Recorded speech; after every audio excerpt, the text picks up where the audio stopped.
কেন যে হুট করে সুমনকে কিস করতে গেলাম, এখন ওর সামনে যাবো কি করে? ইতি, তুই না সুমনের প্রেমে পড়ে লেচুর গাছ হয়ে গেছিস। আরও অনেক কথা বলতে থাকে নিজের মনে মনে। রিয়ানের কথা এখন আর মনে পড়ে না। সুমনের সাথে যতটুকু সময় থাকি নিজেকে পৃথিবীর সবচেয়ে সুন্দর আর সুখী মানুষ মনে হয়। সুমন, তোকে একটা কথা বলার ছিল। আম্মু বলো, কি বলবে? না মানে, আমি তোকে কিছু জিজ্ঞেস না করেই তোর বিয়ে ঠিক করে ফেলেছি। আসলে ইতিকে আমার খুব পছন্দ। তোর কোনো আপত্তি নেই তো বাবা? তুমি যা ভালো মনে করো তাই হবে আম্মু, আমার কোনো আপত্তি নেই। খুব খুশি হলাম বাবা তোর কথা শুনে। আম্মু, তুমি কি যে বলো না, যাকে ভালোবাসি তার সাথেই তুমি আমার বিয়ে ঠিক করছো, আর তুমি জিজ্ঞেস করছো আমার আপত্তি আছে কি না? আমার তো রীতিমতো খুশিতে নাচতে ইচ্ছে করছে। উপরের কথাগুলো মনে মনে বললাম। আম্মুর সাথে আরও টুকিটাকি কথা বলে রুমে চলে আসি। কি রে মা, তুই তখন কোথায় চলে গেলি? সুমনের আম্মুর একটা প্রস্তাব নিয়ে আসছিল, তোকে কিছু জিজ্ঞেস না করেই আমি হ্যাঁ বলে দিয়েছি। কিসের প্রস্তাব মা? আমি যদিও সবটাই জানি, তবুও একটু না জানার ভান করছি আর কি। তোর আর সুমনের বিয়ের কথা বলতে আসছিল। সুমনকে আমাদের খুব পছন্দ, তাই তোকে জিজ্ঞেস না করেই আমি হ্যাঁ বলে দিয়েছি। আমার ভালো আমার থেকে বেশি তোমরা ভাবো মা। তোমরা যা ভালো মনে করো তাই হবে। আলহামদুলিল্লাহ মা, শুনে খুশি হলাম। আচ্ছা, আগামী শুক্রবার বিয়ে, তুই সুমনের সাথে কথা বলিস, আমরা পরশু শপিংয়ে যাব। দুজন অফিস থেকে ছুটি নিয়ে নিস। আচ্ছা মা, তাই হবে বলেই আমি নিজের রুমে চলে আসি। খুব খুশি লাগছে আজ নিজেকে, আর অনেক ভাগ্যবতীও। সুমনের মতো কাউকে জীবন সঙ্গী হিসেবে পাওয়া যে কোনো মেয়ের জন্য ভাগ্যের ব্যাপার। সুমনকে কল করার জন্য মোবাইল হাতে নেই। সুমনকে কল করতেই সাথে সাথে সুমন কল রিসিভ করে। ম্যাম বলুন, কল করলে যে? আমাদের ফ্ল্যাটে চলে আসলেই তো পারতে। আসতে তো পারতাম, মোবাইলে কথা বলতে ইচ্ছে করলো তাই কল করলাম। আচ্ছা বুঝলাম, তা কল করলে কেন বলো? পরশু শপিং করতে যাবে, আজ বিকেলে ঘুরতে নিয়ে যাবে। আচ্ছা, তুমি রেডি হয়ে থেকো। আমি ঠিক আছে বলেই কল কেটে মুচকি হাসি। বিকাল 5টা, রেডি হয়ে বসে আছি। নীল রঙের একটা শাড়ি পরেছি। আমি পরিনি, আম্মু পরিয়ে দিয়েছে। কলিং বেল বেজে ওঠে। দরজা খুলে দেখি সুমন দাঁড়িয়ে আছে। কাকতালীয়ভাবে ও নীল রঙের একটা শার্ট পরেছে। এক পলকে তাকিয়ে আছি ইতির দিকে। নীল শাড়িতে ঠিক নীল পরের মতো লাগছে এদিকে। কপালে ছোট্ট করে একটা নীল রঙের টিপ, দুই কানে নীল রঙের পাথরের ঝুমকা, দুই হাত ভর্তি নীল রঙের চুড়ি, ঠোঁটে হালকা লাল লিপস্টিক, আর তার দিক থেকে চেয়েও যেন চোখ সরাতেই পারছি না। সুমনকে এমন করে তাকিয়ে থাকতে দেখে ভীষণ লজ্জা করছে, আবার ভালোও লাগছে। নিজেকে পৃথিবীর সবচেয়ে সুন্দর মেয়ে মনে হয় ভালোবাসার মানুষ অপলক দৃষ্টিতে তাকিয়ে থাকলে। কি স্যার, চোখ কি সরাবে না আজকে? ঘুরতে যাও বুঝি হবে না আজ আর? ইতির কথা শুনে আমার হোশ ফিরে আসে। মুচকি হেসে ইতির হাত ধরে বাসা থেকে বের হয়ে গাড়িতে উঠতে গেলে ইতি বলে, সব সময় তো গাড়ি দিয়েই চলাচল করি, আজ রিক্সা করে ঘুরি। আমি ঠিক আছে বলে একটা রিক্সার দিকে নিয়ে আসি। দুজন রিক্সায় উঠে বসি। রিক্সাওয়ালা মামা জিজ্ঞেস করে যে কোথায় যাব, তারপর একটা পার্কের দিকে যেতে বলে, আর রিক্সাওয়ালা মামা যেতে থাকে। কিছু সময়ের মধ্যে চলে আসে একটা পার্কে। দুজন রিক্সা থেকে নেমে ভাড়াটা দিয়ে পার্কের ভিতর চলে আসি। দুজন হাত ধরেই হাঁটছি। কিছু সময় হাঁটাহাঁটি করার পর দুজন বেঞ্চে বসে পড়ি। আইসক্রিম খাবো, নিয়ে আসো না? আচ্ছা তুমি বসো, আমি দোকান থেকে গিয়ে নিয়ে আসছি। এই কথা বলেই আমি উঠে পার্ক থেকে বের হয়ে রাস্তা পার করে দোকানের ভিতর ঢুকতে গেলে কারোর সাথে ধাক্কা খাই। সরি ভাই, দেখতে পাইনি। ইটস ওকে, আমার ভুল ছিল। আমি মোবাইলে কথা বলতে বলতে হাঁটছিলাম তো, তাই খেয়াল করিনি। রাস্তায় হাঁটার সময় মোবাইলে কথা বলা ঠিক নয় ভাই, আর গাড়ির সাথে ধাক্কা লাগলে কিন্তু আর বেঁচে বাড়ি ফেরা হবে না। ঠিক বলেছেন ভাই, আসলে একজনকে আজ মাসখানেক ধরে খুঁজছি। এক বন্ধু বলল এই রাস্তায় দেখেছে, তাই একটু তাড়াহুড়োয় ছিলাম। ভালোবাসার মানুষকে নাকি ভাই? ভাই, আসলে আমার ভুলেই তাকে হারিয়ে ফেলেছি। মোবাইল হারিয়ে ফেলেছিলাম, পরে অনেক কষ্টে সিমটা তুলতে পেরেছি। কয়েক হাজার কল এসেছে তার নম্বর থেকে, কিন্তু আমি কল করছি, মোবাইল বন্ধ। আপনার ভালোবাসা সত্যি ভাই। সো আপনি আপনার ভালোবাসার মানুষকে ঠিকই খুঁজে পাবেন, আর সেটাও খুব তাড়াতাড়ি। আপনার কথা যেন সত্যি হয় ভাই। আমি আসছি ভাই, আবার কখনো দেখা হলে কোথাও বসে আড্ডা দেব। আমি ঠিক আছে বলতেই লোকটা চলে যায়। আমি দোকানের ভিতর এসে 2টা আইসক্রিম নিয়ে চলে আসি পার্কে। পার্কের ভেতরে এসে দেখি একটু আগে যে ছেলেটার সাথে আমি ধাক্কা খেয়েছিলাম, সেই ছেলেটা ইতিকে বুকে জড়িয়ে ধরে কান্না করছে। ইতিও ছেলেটাকে জড়িয়ে ধরে কান্না করছে। হাত থেকে আইসক্রিম দুটো পড়ে যায়।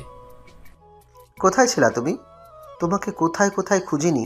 তোমার গ্রামের বাড়িতে গিয়ে জানতে পারি সেখানে তোমরা থাকো না। আমাকে তুমি মাফ করে দাও ইতি, আমার জন্য তোমাকে অনেক কষ্ট পেতে হয়েছে। ছাড়ো আমাকে রিয়ান। রিয়ান আমাকে ছেড়ে দিয়ে মাথা নিচু করে দাঁড়িয়ে আছে। আমি আবার বলি, তোমাকে বিশ্বাস করে তোমার এক কথায় সিলেট থেকে ঢাকা চলে আসছিলাম। তুমি আমাকে কাজী অফিসে যেতে বললে, সেখানে গেলাম। বিকেল থেকে রাত পর্যন্ত তোমার জন্য অপেক্ষা করেছি, কিন্তু তুমি আসোনি। আজ এতগুলো দিন পর কেন আসছো তুমি? আমাকে কি কি সহ্য করতে হয়েছে তুমি জানো? কতটা আঘাত তোমাকে ভালোবেসে আমি পেয়েছি। পারবে আমার চোখের পানিগুলো ফিরিয়ে দিতে? ইতি, আমি কেন সেদিন আসতে পারিনি একবার শোনো। বলো, কেন আমাকে আসতে বলে তুমি আসোনি? এই একটা প্রশ্ন আজও আমাকে শান্তিতে ঘুমাতে দেয় না। তোমাকে সেদিন কাজী অফিসে যাবার কথা বলে আমিও বাসা থেকে বের হচ্ছিলাম, কিন্তু বাসা থেকে বের হবার সময় হঠাৎ আব্বা স্ট্রোক করে। তাড়াহুড়ো করে আব্বাকে হসপিটালে নিয়ে গিয়ে কখন পকেট থেকে মোবাইল পড়ে গেছে জানি না। আব্বাকে নিয়ে সারা দিন সারা রাত হসপিটালে চলে গেছে সেদিন। 2 দিন পর আব্বাকে নিয়ে বাসায় আসার পর তোমাকে কল করি, কিন্তু তোমার মোবাইল বন্ধ। তার 1 সপ্তাহ পর তোমার গ্রামের বাড়িতে যাই, কিন্তু গিয়ে তোমার বাসার দরজায় তালা দেখে আশেপাশে জিজ্ঞেস করে কিছু জানতে পারিনি। ঢাকা ফিরে এসে তোমাকে পাগলের মতো খুঁজছি, কিন্তু কোথাও পাইনি। আজ এক বন্ধু বলল কল করে তোমাকে সেই পার্কে দেখেছে। পাগলের মতো ছুটে এসেছি তোমার কাছে। রিয়ানের কথা শুনে ওর উপর জমে থাকা সকল রাগ অভিমান এক নিমেষেই দূর হয়ে যায়। রিয়ানের চোখ থেকে পানি পড়ছে। হঠাৎ আমার চোখ যায় একটু দূরে দাঁড়িয়ে থাকা সুমনের দিকে। রিয়ানকে পেয়ে সবকিছু ভুলেই গিয়েছিলাম। সুমন আমাদের সামনে আসে। আরে আপনি এখানে? আপনি যার সাথে কথা বলছেন ও আমার বন্ধু। আমরা পাশাপাশি ফ্ল্যাটেই থাকি। সুমনের কথা শুনে অবাক হয়ে তাকিয়ে আছি ওর দিকে। সুমন আমাকে ওর বন্ধু বলে কেন পরিচয় দিচ্ছে? ও আচ্ছা, আপনাকে বলেছিলাম না আমার ভালোবাসার মানুষকে হারিয়ে ফেলেছি। সে আর কেউ না, ইতি। আমার জন্য ইতি ঢাকা এসেছে। ও আচ্ছা, আমি দূর থেকে আপনার কথা শুনেছি। আমার মনে হয় আপনার জায়গায় যে কেউ থাকলে এটাই করতো। ইতি, তুমি তোমার বাসার ঠিকানাটা দিয়ে যাও। আমি কাল আব্বা মাকে নিয়ে তোমার বাসায় যাচ্ছি। ইতি রিয়ানকে বাসার ঠিকানা দেয়। রিয়ান ইতিকে জড়িয়ে ধরে বিদায় দিয়ে চলে যায়। আমি অন্যদিকে তাকিয়ে চোখের কোণে আসা পানিটা কেউ দেখার আগেই মুছে নেই। আমি বেঞ্চে বসে পড়ি, ইতিও আমার পাশে বসে পড়ে। আমার এখন কি করা উচিত সুমন? একদিকে হারিয়ে যাওয়া ভালোবাসা ফিরে এসেছে, আর একদিকে তোমার সাথে আমার বিয়ে ঠিক হয়ে আছে। আমি কি করব তুমিই বলো। উত্তর খুব সোজা ইতি। তুমি এখনও রিয়ানকেই ভালোবাসো। যদি রিয়ানকে ভালো না বাসতে তাহলে তুমি কি করবে সেটা জিজ্ঞেস করতে না। আমার মনে হয় তোমার রিয়ানের কাছে ফিরে যাওয়াই ভালো হবে। নিজের ভালোবাসার মানুষকে আবার ফিরে পাবে। কথাটা বলেই সুমন অন্যদিকে তাকিয়ে ফেলে। আমার সাথে কেন এমন হচ্ছে? যখন রিয়ানকে ভালোবাসতাম তখন রিয়ানকে হারিয়ে ফেললাম। এখন সুমনকে ভালোবেসে ফেলেছি, আর এখন আবার রিয়ান ফিরে আসলো। সুমন, তোমার কষ্ট হবে না আমি রিয়ানের কাছে ফিরে গেলে? কষ্ট হতো যদি তুমি সুখী না থাকতে। আর রিয়ানের কথা শুনেই বুঝতে পারছি যে রিয়ান তোমাকে অনেক ভালোবাসে। রিয়ানের সাথেই তুমি সুখী হবে। বাসায় যাব, ভালো লাগছে না। কিছু না বলে এদিকে নিয়েই ওঠে। তারপর খুব ইচ্ছে করছিল ইতির হাত ধরে হাঁটাহাঁটি করতে, কিন্তু সেই অধিকার আর নেই। ইতির থেকে কিছুটা দূরত্ব রেখে হাঁটতে থাকি। আর চোখে সুমনের দিকে তাকিয়ে দেখি ও আমার থেকে দূরত্ব রেখে হাঁটছে। কিছুক্ষণ আগেও কত আনন্দ ছিল দুজনের মনে, পাশাপাশি হাত ধরে হাঁটছিলাম। এক পলক সব কিছু কেমন পাল্টে গেল। পার্ক থেকে বের হয়ে সুমন একটা রিক্সা ডাকে, আমাকে রিক্সায় তুলে দিয়ে বলে, আমার একটা কাজ আছে, তুমি বাসায় চলে যাও, আমি একটু পর আসছি। এখন তোমার কি কাজ? একসাথে বাসা থেকে আসলাম, এখন একা যাব। অনেক কিছুই একা একা করতে হয়, ইচ্ছে না থাকলেও। মামা, আপনি ওনাকে দিয়ে আসুন। বলেই সুমন উল্টো পথে হাঁটতে থাকে। আমি পিছন ঘুরে ওর দিকে তাকিয়ে আছি। রিক্সাওয়ালা মামা চালাতে শুরু করে, চোখ থেকে পানি পড়ছে, কেন তা জানি না। আকাশের দিকে তাকিয়ে একটা দীর্ঘ শ্বাস ফেলে হাঁটতে থাকি। চোখের পানিগুলো এতক্ষণ অনেকটা কষ্টে আটকে রেখেছিলাম, কিন্তু এখন আর পারছি না। একটা গলির ভিতরে ঢুকে বসে বসে কান্না করছি। যাকে এতটা ভালোবাসলাম তাকে এভাবে হারাতে হবে জানা ছিল না। কিছু সময় পর উঠে বাসার দিকে হাঁটতে থাকি। কিরে মা, তোর কি কিছু হয়েছে? বাইরে থেকে আসার পর থেকে দেখছি কেমন উদাস লাগছে। কিছু হলে বল আমাকে। কিছু হয়নি মা, এমনি একটু ভালো লাগছে না। এমনই ভালো লাগছে না বলেই হলো, আমি তোমার মা, ওকে? আমাকে মিথ্যে বলো না। তোমাকে কেন মিথ্যা বলবো আম্মু? কিছু হলে তো তোমাকে বলতাম। সত্যিই কিছু হয়নি। তোর চোখ মুখ দেখে আমি ঠিক বুঝতে পারছি তোর কিছু হয়েছে। সুমনের সাথে কিছু নিয়ে ঝগড়া হয়েছে? সুমনের সাথে কেন ঝগড়া হবে মা? সত্যি কিছু হয়নি। ইতির সাথে কিছু না হলে ইতি আগে এলো আর তুই পরে এলি কেন? আর তোর চোখ দেখে মনে হচ্ছে তুই কান্না করছিস। ইতির সাথে কিছু হয়নি আম্মু, আমার একটা কাজ পড়ে গিয়েছিল, তাই এদিকে রিকশায় তুলে দিয়েছিলাম। আর কিছুদিন পর বিয়ে, আর এখন তোর এই অবস্থা মুখের। তুই কি সুমনকে বিয়ে করতে রাজি না? মায়ের এই প্রশ্নের উত্তর কি হবে সেটা জানি না। কি বলবো আমি? আমার সাথে কি হয়েছে সেটা কি মাকে বলে দিব? আচ্ছা, তুই কি ইতিকে ভালোবাসিস না, নাকি শুধু আমার কথা রাখার জন্য তুই এই বিয়েতে রাজি হয়েছিস? আম্মু, শুধু তোমার কথা রাখার জন্য। ইতি অন্য কাউকে ভালোবাসে, আর আমি সেটা আরও আগে থেকেই জানি। এখন তোমাদের দুই পরিবারের চাপে আমরাও কিছু বলতে পারছি না। তুই আমাকে এই কথা আগে বলিসনি কেন? বলার সুযোগ আর হলো কই? ইতি ঠিক করলো যে ওর বাসায় জানাবে, তার আগেই ধুম করে তোমরা আমাদের বিয়ে ঠিক করে ফেললে। আচ্ছা, আমি ইতির মায়ের সাথে কথা বলছি। থাক, তোমাকে আর যেতে হবে না, আমি গিয়ে আন্টিকে বুঝিয়ে বলে আসি। বলেই চলে আসি ইতিদের ফ্ল্যাটে। কলিং বেল দিতেই ইতি এসে দরজা খুলে দেয়। আমাকে দেখে মাথা নিচু করে নেয়। আন্টির সাথে কথা বলতে এসেছি। মা ভিতরে আছে। সুমন আর কিছু না বলে ভিতরে চলে যায়। আমি দরজা বন্ধ করে মায়ের রুমের বাহিরে দাঁড়িয়ে কথা শুনতে থাকি। আন্টি, তুমি আমাকে কত ভালোবাসো। হঠাৎ এই কথা কেন বাবা? এমনি বলো না, তুমি আমাকে কত ভালোবাসো। আমার কাছে ইতি যেমন, ঠিক তেমনই তুমিও। বুঝলাম। আমি তোমাকে কিছু কথা বলি আন্টি। না তো আমি ইতিকে ভালোবাসি, আর না ইতি আমাকে ভালোবাসে। আমরা শুধু ভালো বন্ধু। ইতি রিয়ানকে ভালোবাসে। রিয়ান হচ্ছে আমার বন্ধু, আর খুব ভালো ছেলে। আর তোমার আর আম্মুর জন্য ইতি তার ভালোবাসার মানুষকে হারিয়ে ফেলবে। আমার সাথে ইতির বিয়ে হলে আমরা কি সুখী হব? আমি তো ইতিকে জিজ্ঞেস করেছি, ও তো বললো রাজি এই বিয়েতে। আমিও তো আম্মুকে বলেছি রাজি। কি করব বলো? তোমাদের কষ্ট দিব না বলেই বলেনি, কিন্তু এখন ভেবে দেখলাম 3টা জীবন নষ্ট হয়ে যাবে, আর তোমরাও ভালো থাকবে না। এখন তাহলে কি করব তুই বল? রিয়ান কাল ওর আব্বু আম্মুকে নিয়ে আসছে। তুমি ইতির সাথে রিয়ানের বিয়েতে রাজি হয়ে যাও। এতে করে সবকিছু সুন্দরভাবে হবে, আর সবাই সুখী হবে। ঠিক আছে, তুই যখন বলছিস, আর মেয়ের সুখের জন্য সবকিছু করতে পারবো আমরা। সুমনের কথা শুনে চোখ থেকে পানি পড়তে থাকে। সুমন আমাকে ভালোবাসে সেটা আমি জানি, আর এসব কেন করছে তাও বুঝতে পারছি।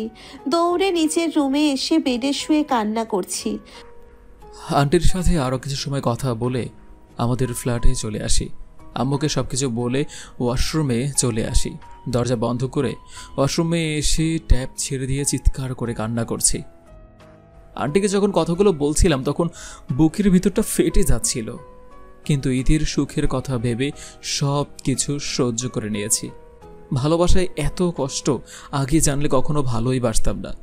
কিছু সময় পর চোখে মুখে পানি ছিটিয়ে রুমে এসে শুয়ে পড়ি। পরের দিন রিয়ান ওর আব্বু আম্মুকে নিয়ে আমাদের বাসায় আসে। আন্টি এসেছে আমাদের ফ্ল্যাটে, সুমন আসেনি। মায়ের সাথে বিয়ে নিয়ে কথা বলছে। ছেলে মেয়ে যখন একে অপরকে ভালোবাসে, আমরা আর কি বলবো। এই শুক্রবার শুভ কাজটা সেরে ফেলি। ওনারও রাজি হয়। রিয়ান আমার দিকে তাকিয়ে আছে। আমি কেন জানি খুশি হতে পারছি না। কিছু সময় কথা বলে রিয়ান ওর আব্বু আম্মুকে নিয়ে চলে যায়। আমি সুমনদের ফ্ল্যাটে এসে সুমনকে খুঁজছি। সুমন কোথাও নেই। ছাদে এসে দেখি সুমন ছাদের একপাশে দাঁড়িয়ে সিগারেট খাচ্ছে। এই প্রথম আমি সুমনকে স্মোকিং করতে দেখছি। আমার উপস্থিতি বুঝতে পেরে সুমন তাড়াতাড়ি হাত থেকে সিগারেট ফেলে দিয়ে আমার দিকে ঘোরে। আরে তুমি এই সময় ছাদে? রিয়ান না ওর আব্বু আম্মুকে নিয়ে তোমাদের বাসায় আসছে? তুমি ওখানে না থেকে এখানে কি করছো? চলে গেছে একটু আগেই। তুমি কবে থেকে এসব খাও? কিসের কথা বলছো তুমি? তুমি খুব ভালো করেই জানো আমি কিসের কথা বলছি। মাঝে মাঝেই খাই, তুমি মনে হয় আজই প্রথম দেখলে। আজই প্রথম দেখলাম, আর এটাই যেন শেষবার হয়। এসব ছাড়ো, কি কথা হলো? বিয়ের দিনক্ষণ ঠিক হলো?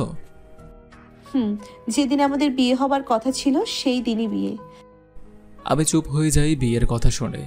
উল্টো হয়ে ঘুরে আকাশের দিকে তাকিয়ে একটা দীর্ঘশ্বাস ফেলে বলি, যাক, তোমার ঘর থেকে পালানো অবশেষে সার্থক হয়ে যাচ্ছে। তোমার ভালোবাসার মানুষকে কিছুদিন পর আপন করে পাচ্ছ।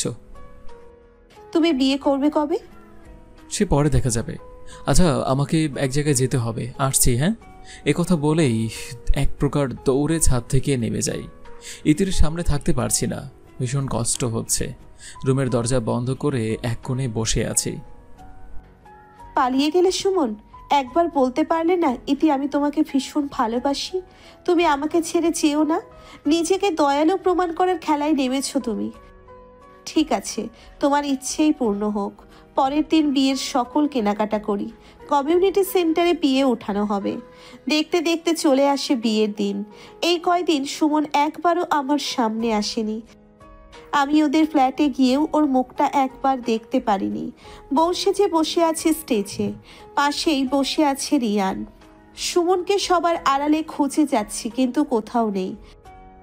কি অবস্থা করেছিস তুই নিজের? রাতে কি ঘুমাস না তুই? চোখের নিচে কালো দাগ কিসে? আমি তো ঠিক মতোই ঘুমাই আম্মু, অফিসে কাজের চাপ তো, তাই হয়তো এমন হয়েছে। নিজেকে গিয়ে আয়নায় দেখ একবার, কেমন দেবদাস হয়ে আছিস। তুই ইতের বিয়েতে যাবি না? আমার অফিসে যেতে হবে। বস কল করে বলল কাল সকালে একটা মিটিং আছে, আর তার জন্য এখন গিয়ে ফাইলটা রেডি করতেই হবে। তুমি তো জানো যে বস আমাকে কতটা বিশ্বাস করে। চলো, তোমাকে কমিউনিটি সেন্টারে ড্রপ করে দিয়ে আমি অফিসে যাব। কথা বলেই আম্মুকে নিয়ে বাসা থেকে বের হয়ে গাড়িতে উঠে বসি। আম্মুকে পৌঁছে দিয়ে বাসায় চলে আসি। অফিসের গল্পটা পুরোই মিথ্যে। নিজের চোখের সামনে ইতিকে অন্য কারো হতে দেখতে পারবো না, তাই আমি যাব না। গেটের দিকে তাকিয়ে দেখি আন্টি আসছে। মনে একটা আনন্দ বয়ে যায়, সুমনও এসেছে ভেবে। কিন্তু না, সুমন আসেনি। কিছু সময় পর কাজী সাহেব সবকিছু লেখালেখি করে বলে সাইন করতে। আমি কলম হাতে নিয়ে বসে আছি। সবাই সাইন করতে বলে। কিছু সময় চুপ করে থেকে আমি বসা থেকে উঠে দাঁড়াই। ঘোমটা খুলে রিয়ানের দিকে তাকিয়ে বলি, আই এম সরি রিয়ান, আমি তোমাকে বিয়ে করতে পারবো না। এসব তুমি কি বলছো ইতি? আমরা তো একে অপরকে ভালোবাসি। না, আমি তোমাকে নয়, সুমনকে ভালোবাসি। যে মানুষটা আমার জন্য এত কিছু করেছে তাকে আমি ঠকাতে পারবো না। তুমি সেদিন না আসার পর আমি ভেঙে পড়েছিলাম। হয়তো কোনো অন্ধকারে হারিয়ে যেতাম যদি সুমন না থাকতো। সুমন আমাকে তোমার থেকে 1000 গুণ বেশি ভালোবাসে। তাই নিজের ভালোবাসা সবার চোখে আড়াল করে আমার সুখের কথা ভেবে তোমার সাথে বিয়ের জন্যে সবাইকে রাজি করিয়েছে। তুমিও কি সুমনকে ভালোবাসো? আমিও সুমনকে ভালোবেসেছি। সরি, আমি চললাম আমার সুমনের কাছে। সবাই হাঁ করে তাকিয়ে আছে। আমি দৌড়ে কমিউনিটি সেন্টার থেকে বের হয়ে একটা সিএনজি নিয়ে চলে আসি বাসায়। সুমনদের ফ্ল্যাটের দরজার সামনে দাঁড়িয়ে কলিং বেল দিই। একটু পর সুমন এসে দরজা খুলে আমাকে দেখে হাঁ করে তাকিয়ে আছে। আমি সুমনকে শক্ত করে জড়িয়ে ধরে কান্না করতে থাকি। কি হয়েছে তোমার? কান্না করছো কেন? এতক্ষণে তো তোমার বিয়ে হবার কথা, তুমি এখানে কেন? আমার কথা শেষ হতেই ইতি আমার বুক থেকে উঠে আমার গালে থাপ্পড় দিয়ে বলে, নিজেকে অনেক মহান আর দয়ালু ভাবিস তুই, তাই না? আমাকে ভালোবাসার পরেও অন্য কারো বউ হবার জন্যে সব কিছু ঠিক করে দিয়েছিস। আউচ! এত জোরে থাপ্পড় মারে কেউ? আর তুমি তো রিয়ানকে ভালোবাসো। তোকে ভালোবাসি সেটা বুঝিস না? রিয়ান আমার অতীত ছিল, তুই আমার বর্তমান আর ভবিষ্যৎ। আমি বিয়ে বাড়ি থেকে চলে আসছি তোমার জন্য। সবাইকে বলে দিয়েছি আমি তোমাকে ভালোবাসি। আমি এখন কি করব তাহলে? সেটা তো বলে দাও আমাকে। বুদ্ধু একটা, আমাকে শক্ত করে জড়িয়ে ধরে কিস করো, আর বিয়ে কাল করে নিব আমরা। সুমন আমার কথা শুনে আমার কাছে এসে আমার কোমর জড়িয়ে ধরে 4 ঠোঁট এক করে দেয়। বেশ কিছু সময় একে অপরের ঠোঁটের স্বাদ নিয়ে দুজন দুজনের কপালের সাথে কপাল ঠেকিয়ে বড় বড় নিঃশ্বাস নিচ্ছি। আপনারা তাকিয়ে আছেন কেন? এবার চোখ বন্ধ করুন, নয়তো লজ্জা পাবেন। আজকের মতো আসছি, টাটা, বাই বাই, আল্লাহ হাফিজ।